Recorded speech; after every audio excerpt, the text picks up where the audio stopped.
பார்க்க போகிறது என்ன அப்படின்னு பார்த்தீங்கன்னா, கிரிவலம் அப்படின்னாலே நம்மளுக்கு சட்டுன்னு நினைவுக்கு வர்றது திருவண்ணாமலை கிரிவலம் தான். அதுக்கப்புறம் தான் மற்ற கோவில் எல்லாமே நம்மளுக்கு நினைவுக்கு வரும். மற்ற கோவிலில் எப்போ திருவிழா நடக்குதோ அப்போ தான் அந்த கோவிலோட மலை கிரிவலம் வருவாங்க. ஆனால் திருவண்ணாமலை மலை அப்படி கிடையாது. திருவண்ணாமலை அப்படிங்கிறது ரொம்பவே தனித்துவம் வாய்ந்த மலை. திருவண்ணாமலை அப்படிங்கிறது லிங்கமே மலையாக அமைஞ்சிருக்கிறது தான்.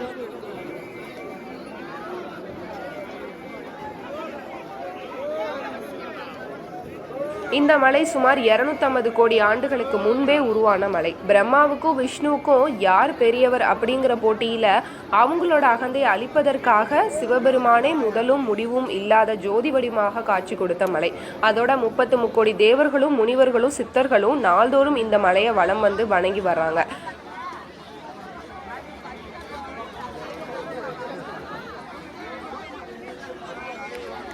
இது காரணமாகவே நாள்தோறும் ஆயிரக்கணக்கான பக்தர்கள் கால நேரம் பார்க்காம அருணாச்சலேஸ்வரரை தரிசித்து விட்டு மலையை வலம் வருவாங்க. இந்த மலை வலம் வர்றதுக்கு குறிப்பிட்ட நேரம் அப்படிலாம் கிடையாது. எந்த நேரம் கிரிவலம் பாதையில மக்கள் கூட்டம் கூட்டமாக நடந்து போவாங்க. நினைத்தாலே முக்தி தரும் தலம் அப்படிங்கிறதுனாலேயே திருவண்ணாமலையை கிரிவலம் வந்தா போதும்னு நினைச்சு உடனே கிளம்பி திருவண்ணாமலையை வந்தடைஞ்சு உடனே அப்படியே கிளம்பி கிரிவலம் வர்றது உண்டு. அது ரொம்பவே தப்பு. சில பேர் திருவண்ணாமலைக்கு பஸ்லயோ ட்ரெயின்லயோ வந்து இறங்கி உடனே அப்படியே கிரிவலம் வர ஆரம்பிச்சிருவாங்க.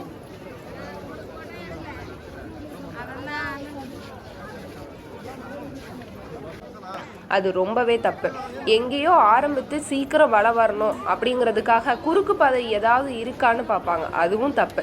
14 கிலோமீட்டர் சுற்றளவில் பறந்து விரிந்த முழு மலையையும் நடந்து சென்றா மட்டும்தான் நம்மளுக்கு பலன் கிடைக்கும். அதுவும் வெறும் கால்களில் மட்டும்தான் நடக்கணும். வீம்புக்காக கிரிவலம் தானே வரணும். எப்படி வந்தா உங்களுக்கு என்ன? முருகப்பெருமான் மயில் வாகனத்தில் போன மாதிரி நாமளும் ஒரு வாகனத்தில் வலம் வரக்கூடாது. அது கிரிவலம் வரும் மற்ற பக்தர்களுக்கு ரொம்பவே தொந்தரவா இருக்கும்.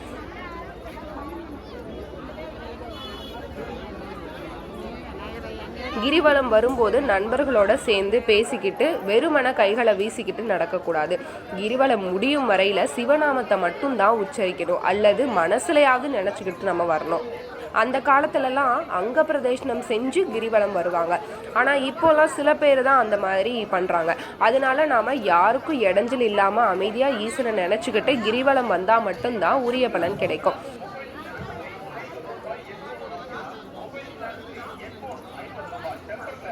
கிரிவலம் வரும்போது முதல்ல விநாயகரையும் அருணாச்சலேஸ்வரரையும் வணங்கிட்டு கிழக்கு வாயிலிருந்து மலையை வலம் வர தொடங்கணும்.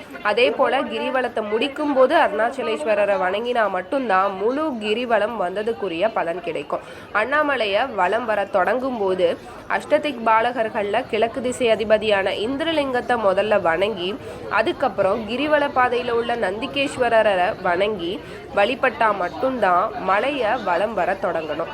காரணம், இவங்க மூலம்தான் மலையை வலம் வருவதற்கு ஈசன் அனுமதிச்சிருக்காரு.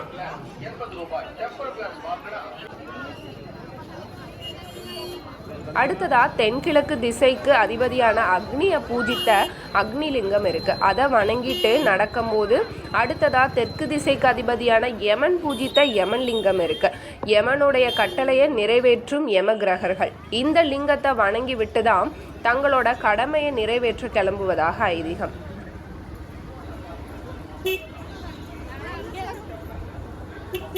அடுத்ததா மகாசக்தி மாரியம்மன் கோவில் இருக்கு. இங்க மஞ்சள் கயிற்றில் தொட்டில் கட்டி வேண்டி கொண்டா குழந்தை பாக்கியம் கிடைக்கும் அப்படிங்கிறது பக்தர்களோட அதீத நம்பிக்கை.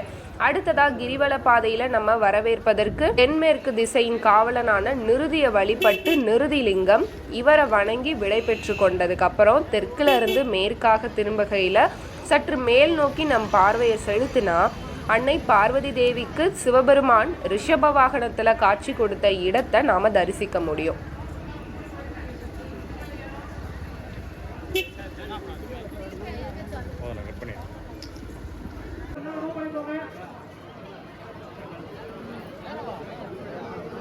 இந்த இடத்துல இருந்து நம்ம மலையை பார்த்தா நந்தி தேவரின் தலை நம்மளை பார்க்குற மாதிரி, நம்மளை திரும்பி பார்க்குற மாதிரி தோற்றமளிக்கும்.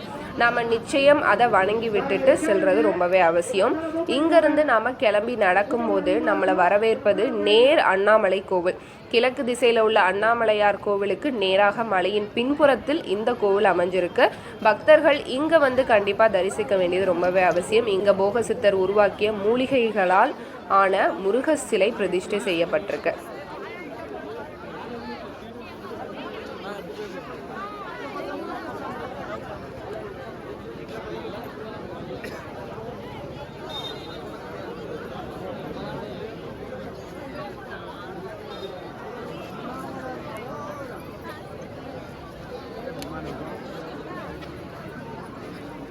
அடுத்ததா மேற்கு திசைக்கு அதிபதியான வருணனும் சூரியனும் வழிபட்ட வருணலிங்கம் இருக்கு. இந்த லிங்கத்தை வழிபட்ட பின்னர் தான் பிரம்மன் வழிபாடு செஞ்சு பாவங்களை களைய பெற்று அடி அண்ணாமலையார் கோவிலை வணங்கி தரிசித்துட்டு செல்லணும்.